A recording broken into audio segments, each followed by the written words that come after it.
صدر ٹرمپ نے جنگ بندی کی کوئی ڈیڈ لائن نہیں دی۔ ٹرمپ نے ایران سے جواب موصول ہونے کے لیے کوئی ڈیڈ لائن مقرر نہیں کی۔ ترجمان وائٹ ہاؤس کہتی ہیں ایران کو شرائط بتا دی، مذاکرات کے لیے ایران کے جواب کا انتظار ہے۔ صدر ٹرمپ جب بہتر سمجھیں گے ایران سے جنگ کی ٹائم لائن دیں گے، وہی ایران کے ساتھ مذاکرات کی ٹائم لائن طے کریں گے۔ امریکہ اپنی شرائط میں نرمی نہیں کرے گا، خطے اور دنیا کے مفاد میں یہی ضروری ہے۔ ایران کو چاہیے وہ افزودہ یورینیم امریکہ کے حوالے کرے۔ ایران پر فوجی دباؤ جاری ہے اور بحری ناکہ بندی بدستور برقرار ہے۔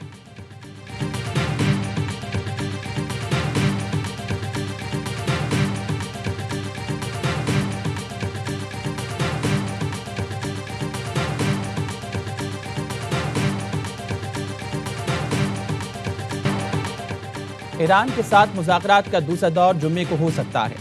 امریکی صدر ڈونلڈ ٹرمپ نے مذاکرات کا دن بتا دیا۔ نیو یارک پوسٹ سے گفتگو میں کہا 36 سے 72 گھنٹے میں ایران کے ساتھ بات چیت کے دوسرے دور سے متعلق اچھی خبر آ سکتی ہے۔ فاکس نیوز سے گفتگو میں کہا جنگ بندی یا مذاکرات کے لیے کوئی وقت کی پابندی نہیں، 3 سے 5 دن کی مہلت کی خبریں جھوٹی ہیں۔ ایران سے مذاکرات کے لیے کوئی نئی تاریخ طے نہیں، جنگ کے خاتمے کے لیے کوئی ٹائم فریم مقرر نہیں اور نہ کوئی جلدی ہے۔ کہا جا رہا ہے میں ٹرمپ کی وجہ سے معاملہ ختم کرنا چاہتا ہوں، یہ سچ نہیں، ہم امریکی عوام کے لیے بہترین معاہدہ چاہتے ہیں۔ بولے ناکہ بندی ایران کو بمباری سے زیادہ خوفزدہ کرتی ہے۔ ایران پر برسوں سے بمباری کی جا رہی ہے لیکن ناکہ بندی سے وہ نفرت کرتے ہیں۔ تیل کے کنویں بند ہو جائیں تو کبھی دوبارہ نہیں کھلتے۔ ایرانی وزیر خارجہ عباس عراقچی ایک ذہین انسان ہیں، امید ہے مذاکرات دوبارہ شروع ہوں گے تو عراقچی موجود ہوں گے۔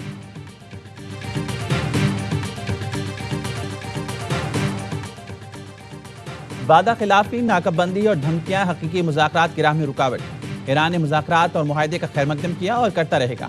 ایرانی صدر مسعود پزشکیان کہتے ہیں دنیا آپ کی منافقانہ بیان بازی، دعووں اور عمل میں تضاد دیکھتی ہے۔ ایرانی پارلیمنٹ کے اسپیکر باقر قالیباف کہتے ہیں مکمل جنگ بندی اسی صورت قابل قبول ہے جب سمندری ناکہ بندی نہ ہو۔ جنگ بندی کی کھلی خلاف ورزی جاری رہی تو آبِ ہرمز دوبارہ کھولنا ناممکن ہو جائے گا۔ قومی سلامتی کمیٹی کے سربراہ ابراہیم عزیزی نے کہا جب تک حملہ آور کو عبرتناک سزا نہیں مل جاتی ایران پیچھے نہیں ہٹے گا۔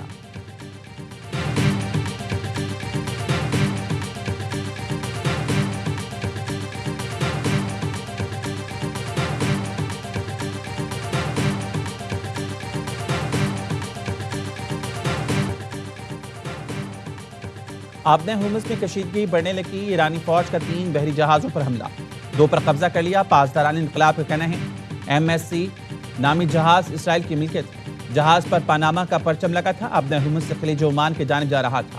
بحری جہاز نیویگیشن کے نظام سے چھیڑ چھاڑ اور بغیر اجازت گزرنے کی کوشش کر رہے تھے۔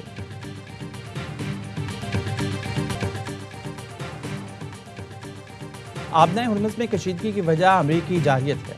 ایرانی وزیر خارجہ عباس عراقچی کے طالبی ہم منصب سے ٹیلی فونک گفتگو کہا عالمی معیشت کو پہنچنے والے نقصان کا ذمہ دار امریکہ ہے۔ اس نے ایک آزاد ملک پر حملے کیے۔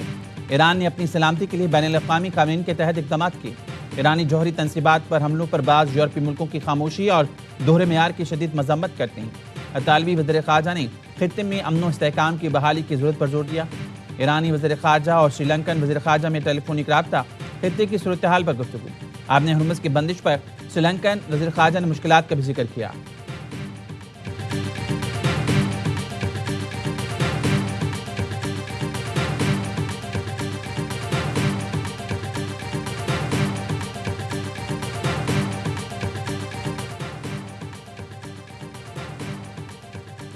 امریکی فوج نے ناکہ بندی کے آغاز سے اب تک 29 جہازوں کو واپس بھیجا۔ ترجمان امریکی سینٹرل کمانڈ کا بیان، کہا 24 گھنٹے میں ناکہ بندی کی خلاف ورزی کی خبریں درست نہیں۔ ہیرو 2 ہیڈی نامی جہازوں کی جانب سے تیل لے جانے کی خبریں غلط ہیں۔ امریکی فورسز کے مطابق ایرانی پرچم والے ٹینکرز اس وقت چابہار بندرگاہ پر لنگر انداز ہیں۔ ڈورینا نامی جہاز امریکی بحری بیڑے کی نگرانی میں بحر ہند میں ہے۔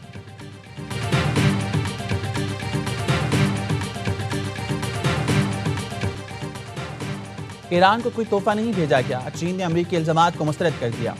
چینی وزارت خارجہ کے ترجمان نے کہا چین ایک ذمہ دار ملک ہے، ہمیشہ اپنی بین الاقوامی ذمہ داریاں پوری کرنے میں مثال رہا ہے۔ امریکی صدر ٹرمپ نے چین کی جانب سے ایران کو تحفہ بھیجنے کا دعویٰ کیا تھا۔ اقوام متحدہ کے لیے سابق امریکی سفیر نے بھی الزام لگایا تھا کہ پکڑے گئے جہاز پر میزائلوں کے لیے کیمیائی مواد موجود تھا۔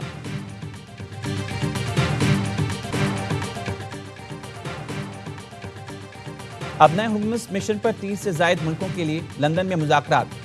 دو روزہ اجلاس میں نیویگیشن کے تحفظ کے لیے مشترکہ حکمت عملی تیار کی جائے گی۔ برطانوی وزیر دفاع جان ہیلی کا کہنا ہے سفارتی اتفاق کو عملی منصوبے میں بدلنا ہدف ہے۔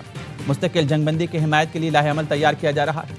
فرانس نے نئی فوجی ڈویژن قائم کرنے کی تیاری شروع کر دی۔ غیر ملکی میڈیا کے مطابق فرانسیسی فوج ریزرو اہلکاروں پر مشتمل تیسری ڈویژن تشکیل دے گی۔ فرانس کے اہم اسٹریٹجک مقامات کے تحفظ کی ذمہ داری نئی یونٹ کو دی جائے گی۔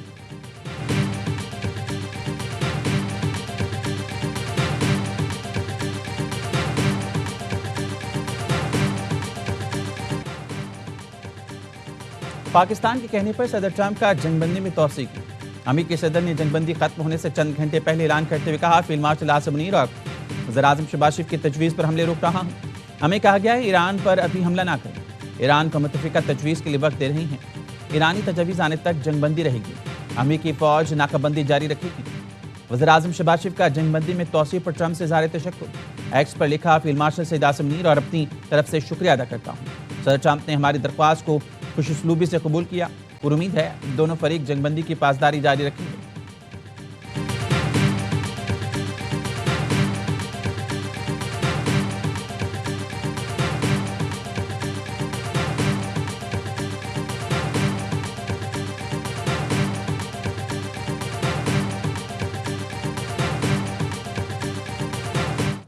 Is this a surprise to you, this extension? It really isn't. I think both sides wanted it. I think both sides need it. I think that relationship that President Trump has with Field Marshal Munir, in many ways, when the Pakistanis were pushing hard for it, he had a hard time saying no to his friend. صدر Trump کے لیے اپنے دوست field marshal کو نہ کہنا مشکل تھا۔ امریکہ کے سابق فوجی جنرل مارک کمٹ کا کہنا تھا صدر ٹرمپ اور فیلڈ مارشل عاصم منیر کے درمیان تعلقات نے سیز فائر میں اہم کردار ادا کیا۔ پاکستان نے زور دیا تو ٹرمپ اپنے دوست کو انکار نہ کر سکے۔ جنرل کمٹ نے کہا سیز فائر میں توسیع حیران کن نہیں، یہ دونوں ملکوں کی خواہش اور ضرورت ہے۔ ایران اور امریکہ دونوں ہی جنگ کی طرف جانا نہیں چاہتے۔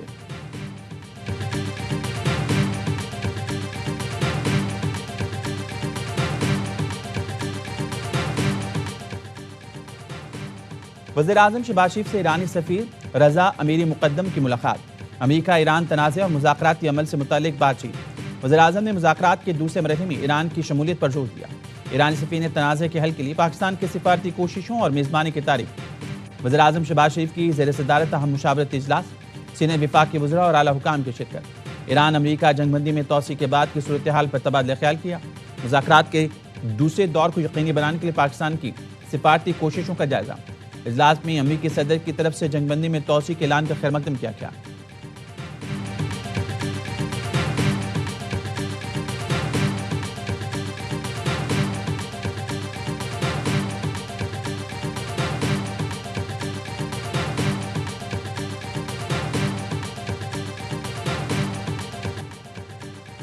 نائب وزیر اعظم اسحاق ڈار سے برطانوی ہائی کمشنر جان میریٹ کی ملاقات۔ علاقائی صورتحال اور باہمی دلچسپی کے امور پر تبادلہ خیال۔ اسحاق ڈار نے کہا خطے میں کشیدگی کے حل کے لیے سفارتی کوششیں اور مکالمہ ناگزیر ہے۔ پاکستان علاقائی استحکام کے لیے اپنا مثبت کردار ادا کرتا رہے گا۔ برطانوی ہائی کمشنر نے امریکہ اور ایران میں مذاکرات کے لیے پاکستان کے کردار کو سراہا۔ نائب وزیر اعظم اسحاق ڈار کے ترک وزیر خارجہ حقان فیدان سے ٹیلی فونک گفتگو۔ دونوں رہنماؤں کا تنازعات کے پرامن حل کے لیے مذاکرات سفارتکاری کی اہمیت پر زور۔ نائب وزیر اعظم اسحاق ڈار کا قرغستان کے وزیر خارجہ سے بھی ٹیلی فونک رابطہ۔ دونوں کا علاقائی امن و استحکام کے لیے سفارتکاری اور مذاکرات کی اہمیت پر زور۔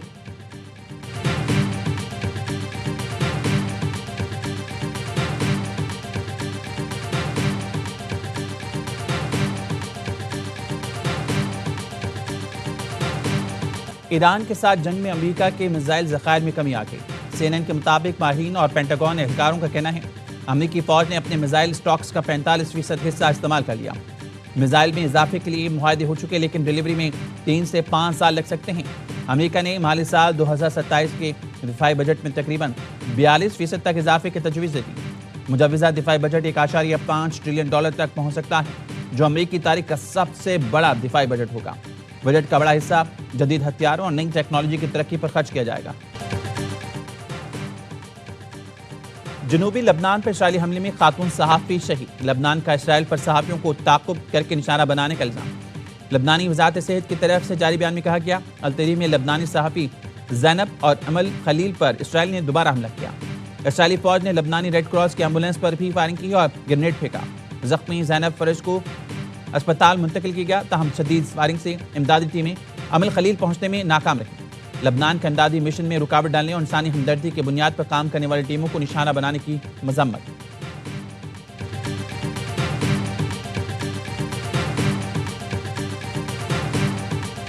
ایران کے ساتھ جنگ میں امریکہ کے میزائل ذخائر میں کمی آ گئی. CNN کے مطابق ماہرین اور پینٹاگون اہلکاروں کا کہنا ہے امریکی فوج نے اپنے میزائل سٹاکس کا 45% حصہ استعمال کر لیا. میزائل میں اضافے کے لیے معاہدے ہو چکے ہیں، لیکن ڈیلیوری میں 3 سے 5 سال لگ سکتے ہیں. امریکہ نے مالی سال 2027 کے دفاعی بجٹ میں تقریباً 42% تک اضافے کی تجویز دے دی. مجوزہ دفاعی بجٹ $1.5 ٹریلین تک پہنچ سکتا ہے، جو امریکی تاریخ کا سب سے بڑا دفاعی بجٹ ہوگا. بجٹ کا بڑا حصہ جدید ہتھیاروں اور نئی ٹیکنالوجی کی ترقی پر خرچ کیا جائے گا.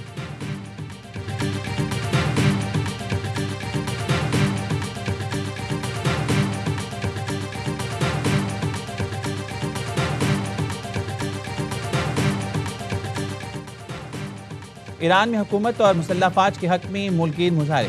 تہران کے اسلامی جمہوریہ اسکوائر پر ڈرونز اور میزائلوں کی نمائش. قم میں علامتی راکٹ لانچر. کرچ میں بھی شاہد ڈرون کی نمائش. البرز اور مغربی آذربائیجان میں بھی شہریوں کا ریلیوں میں حکومت سے جاری یکجہتی.